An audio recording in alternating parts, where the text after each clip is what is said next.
Mga kagulat world, ito na ang pinakahintay na pagsisimula ng kampanya nating Gilas Pilipinas Youth sa 2025 FIBA Youth U16 Asia Cup sa Ulaanbaatar, Mongolia.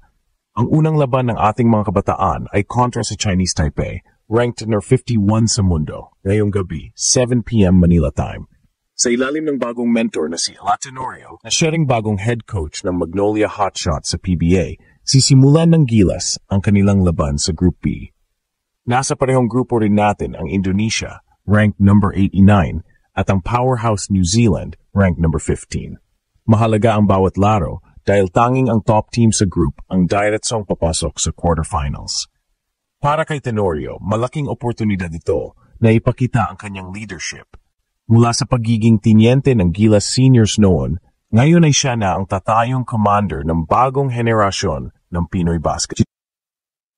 At para sa kanyang coaching debut sa PBA Season 50 na ngayong Oktubre, inuuna niya ang bandila ng Pilipinas. Pagdating sa lineup, bit-bit ng Gilas ang ilan sa pinaka-promising na high school prospects sa bansa. Asahan nating makita ang kanilang bilis, shooting at puso sa bawat possession.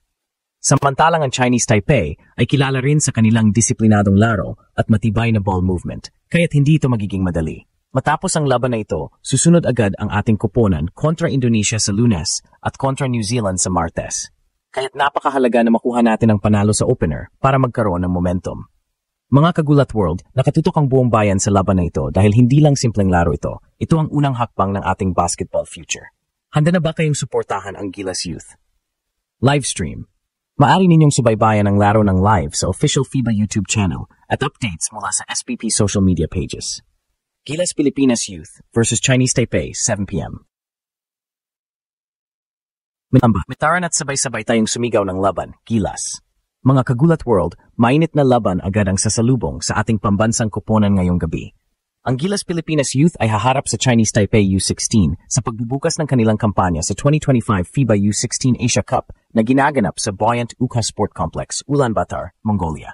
Game time 7 p.m. Oras sa Pilipinas. Sa ilalim ng bagong head coach na si Ella Tenorio, dating skipper ng Gilas Seniors, at ngayon bagong upo bilang Magnolia Hotshots head coach sa PBA Season 50, isang malaking responsibilidad ang kanyang hawak. Bago pa siya lumubog sa kanyang PBA debut coaching career, unahin muna niya ang paghubog at pagdala ng Gilas Youth sa prestihiyosong youth tournament na ito. Makakaharap agad ng Gilas ang ranked number 51 Chinese Taipei, isang koponan na kilala sa kanilang bilis, outside shooting at matibay na fundamentals. Ang Pilipinas na kasalukuyang world no. 30-35 ay asahan ang kanilang size advantage at hustling defense para makuha ang panalo. Nasa Group B ang Gilas, kasama ang number 15 New Zealand at number 89 Indonesia. Ayon sa tournament format, ang top seed sa bawat group ay diretso ng papasok sa quarterfinals, kaya't napakahalaga ng bawat laro. Kung manalo ngayong gabi kontra Taipei, malaking kumpiyansa at momentum ang makukuha ng Gilas Youth bago harapin ang Indonesia. At ang pinakamabigat na kalaban na New Zealand, Martes. Pagdating sa lineup, asahan ng mga batang bagito na may mataas na potensyal. Hindi man kasing kilala ng senior squad ang mga pangalan, pero dito sisibol ang mga susunod na superstars ng bansa. Ang focus ng coaching staff ay discipline, teamwork at smart execution, laban sa mga mas polished na kalaban gaya ng Taipei at New Zealand. Bukod pa rito, exciting din para sa mga fans na masaksihan kung paano mag-coach si Ella Tenorio sa international. Dating court general bilang player, natural na court leader, ngayon ay test of leadership naman bilang head coach. Paano niya gagabayan ang mga batang ito? At paano niya pagsasabayin ang role sa Gilas Youth at Magnolia? Yan ang mga tanong na inaabangan ng lahat. Sa huli, ito na ang simula ng bagong kabanata para sa Philippine Basketball Youth Program. Malaki ang pangarap ng Gilas Youth na muling makapasok sa FIBA U17 World Cup at ang unang hakbang ay isang malinis na panalo ngayong gabi kontra Chinese Taipei. Kagulat world, tanong, sa tingin ninyo, makukuha ba agad ng Gilas Youth ang unang panalo sa ilalim ni Ella Tenorio o baka gulatin tayo ng Chinese Taipei sa kanilang outside shooting? Mga kagulat world, hindi biro ang misyon ng Gilas Youth U16 ngayong gabi laban sa Chinese Taipei. Kung isipin, maraming nagsasabi na underdog daw ang Pilipinas pagdating sa youth division dahil sa laki at athleticism ng ibang bansa. Pero kung babalikan natin ang kasaysayan, palaging may element of surprise ang mga batang Pinoy, speed, puso, at never say die attitude na siyang sandata sa bawat laban. Chinese Taipei Scouting Report, kilala ang Taipei sa kanilang structured system at deadly shooters sa labas. Kahit hindi sila kasing taas ng New Zealand o Australia, meron silang matibay na ball movement at malupit na shooting percentage mula sa tres.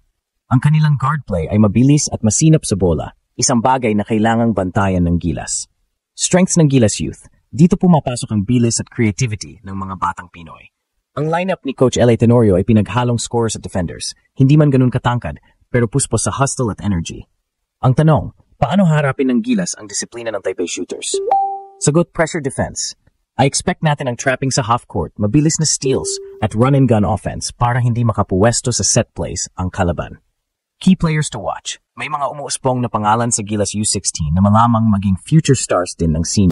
Ang kanilang frontcourt, kahit di kasintangkad, ay kilala sa pagiging scrappy rebounders. Sa guard spot naman, abangan ang ball handling skills at fearless drives ng kanilang top prospects. Importante ring makita kung paano ipapakita ni Tenorio ang kanyang leadership. Mula sa pagiging PBA champion guard hanggang sa pagiging coach, siguradong may imprint ng kanyang Teniente Tenorio mentality ang Batang Gilas. Importance of this game. Kung matatalo ang Taipei, malaking boost agad ito para sa Pilipinas. Hindi lang dahil sa standings, kundi dahil sa confidence na pwedeng gamitin laban sa mas malakas na New Zealand. Topping Group B means automatic quarterfinal slot, kaya bawat possession ngayong gabi ay may bigat. Sa kabila ng pressure, may advantage pa rin ang Gilas Youth, ang kanilang crowd support. Kahit sa Mongolia ginaganap, siguradong ramdam ng mga batang Pinoy ang dasal at sigaw ng milyon-milyong fans sa Pilipinas na nakaabang sa livestream. Mga kagulat world, hindi lang ito simpleng lab. Ito ang unang hakbang ng bagong henerasyon ng Gilas sa pag-ukit ng pangalan sa international stage. At kung may isang bagay na hindi kayang kalkulahin ng kahit anong ranking system, iyon ang puso ng Pinoy. Mga kagulat world, pagkatapos ng laban kontra Chinese Taipei ngayong gabi, malinaw na isa itong early test para kay L.A. Tenorio at sa kanyang batang Gilas squad. Sa papel, mas mataas ang world ranking ng Pilipinas, pero alam natin na sa youth tournaments, hindi lamang numero ang labanan.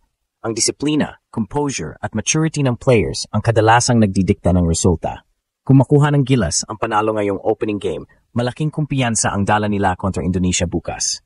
Mas lalong magiging exciting ang showdown kontra New Zealand na itinuturing na paborito sa grupo. Ang goal talaga ay makuha ang automatic quarterfinals berth para hindi na dumaan pa sa play-in round. Para kay Tenorio, mahalaga ring ipakita na kaya niyang balansihin ang papel niya bilang bagong PBA head coach at national team leader. Kung maging matagumpay siya sa youth program, mas titibay ang kanyang kredibilidad bago ang kanyang coaching debut sa PBA Season 50. Sa huli, mga kagulat world, hindi lang ito tungkol sa panalo, ito'y tungkol sa paghubog ng susunod na henerasyon ng Gilas Pilipinas.